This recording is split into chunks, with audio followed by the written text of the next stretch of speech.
Look, चाची, action. चाची को तपस्या के बारे में हाँ प्रेम, वो असल में चाची जी ने मदद की हमें आंसू से लड़ने में। कैसे? जैसे कि आपने देखा कि चाची जैसे ही तपस्या का नाम लेती है तो प्रेम हैरान हो जाता है और दिव्या से पूछता है, क्या चाची को भी पता है तपस्या के बारे में? तभी दिव्या कहती है, हाँ, इन्होंने ही हमारी मदद की थी। नमस्कार दोस्तों, आज सभी दर्शकों के लिए मेरे पास एक बहुत ही बड़ी खबर है, जिसमें एक बुरी खबर भी है और एक खुशखबरी भी। सबसे पहले मैं आपको उस बुरी खबर के बारे में बताता हूँ और उसके बाद हम उस खुशखबरी का राज खोलेंगे। प्रेम का असुर बनना और दिव्या का संघर्ष। मायावी रात में तपस्या आखिरकार अपनी बुरी योजना में कामयाब हो जाती है। वो प्रेम को मायावन ले जाती है और अपनी काली शक्तियों से उसे एक भयानक असुर में बदल देती है।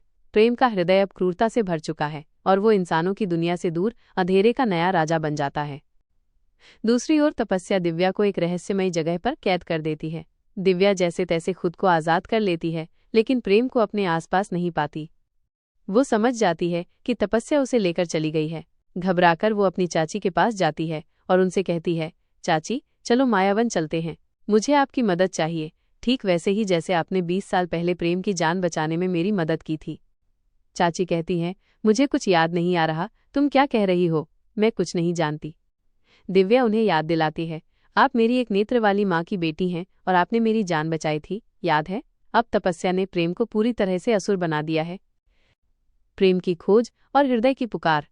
दिव्या और उसकी चाची प्रेम को ढूंढने के लिए मायावन जाते हैं। उन्हें पता चलता है कि तपस्या ने प्रेम को एक जादुई जगह पर छिपा दिया है और वो वहां से चली गई है। दिव्या इधर उधर प्रेम को ढूंढती रहती है, पर वो कहीं नहीं मिलता। इसी बीच कुछ गुंडे दिव्या पर हमला कर देते हैं और कहते हैं, तेरा प्रेम तो मर गया है। वे उसे मारने की कोशिश करते हैं। दिव्या अपनी पूरी ताकत से उनका सामना करती है, पर हारने लगती है। तब वो हताश होकर प्रेम प्रेम चिल्लाती है। दिव्या की पुकार प्रेम के असुर हृदय तक पहुंच जाती है। वह तुरंत वहां पहुंचता है और सभी गुंडों को बुरी तरह पीटता है। हालांकि वो पूरी तरह से एक असुर बन चुका है, फिर भी वो दिव्या को बचाता है। गुंडों को हराने के बाद वो बिना कुछ कहे वहां से चला जाता है, क्योंकि तपस्या की शक्तियां उसे अपने पास खींच लेती हैं। तपस्या का गुस्सा और प्रेम दिव्या का पुनर्मिलन। तपस्या वापस आती है और अपनी जादुई किताब खोलती है। एक जादुई गेट खुलता है और उसमें प्रेम की छवि दिखाई देती है। लेकिन तपस्या ये देखकर हैरान रह जाती है कि प्रेम वहां नहीं है जहां उसने उसे छोड़ा था। तपस्या को गुस्सा आता है जब उसे पता चलता है कि प्रेम दिव्या को बचाने के लिए गया था। तभी उसे अपने जादू से एक और दृश्य दिखाई देता है, जहां दिव्या और प्रेम एक दूसरे को गले लगा रहे होते हैं। दिव्या प्रेम को गले लगा लेती है, लेकिन प्रेम बिना कुछ कहे वहां से चला जाता है, क्योंकि तपस्या की शक्ति उसे वापस बुला लेती है। ये देखकर तपस्या का गुस्सा और भी बढ़ जाता है। उस अंधेरी रात की खामोशी में वो सच सामने आया जिसे प्रेम की आंखों पर लगी तपस्या की पट्टी ने बरसों से छुपा रखा था। प्रेम जो आज तक अपनी नादानियों की वजह से और तपस्या के बहकावे में आकर दिव्या को गलत समझता रहा था, आज उसकी आंखें खुल चुकी थीं। उसके सामने तपस्या के हर झूठ का पर्दा उठ चुका था। प्रेम ने दर्द भरे अंदाज में दिव्या को देखा और कहा, दिव्या, तुम सही थी, हमेशा सही थी। मैं अपनी नादानियों के लिए माफी चाहता हूँ। ये सुनते ही दिव्या की आंखें भर आईं। प्रेम ने आगे बढ़कर उसे गले लगा लिया और कहा, दिव्या, तुम मुझे कभी छोड़कर मत जाना। दिव्या की आवाज में आज सालों का दर्द था।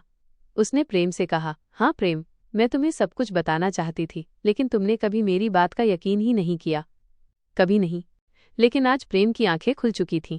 तपस्या का हर राज, हर छल कपट उनके सामने था। अब प्रेम और दिव्या दोनों मिलकर तपस्या के झूठ का अंत करने के लिए तैयार थे।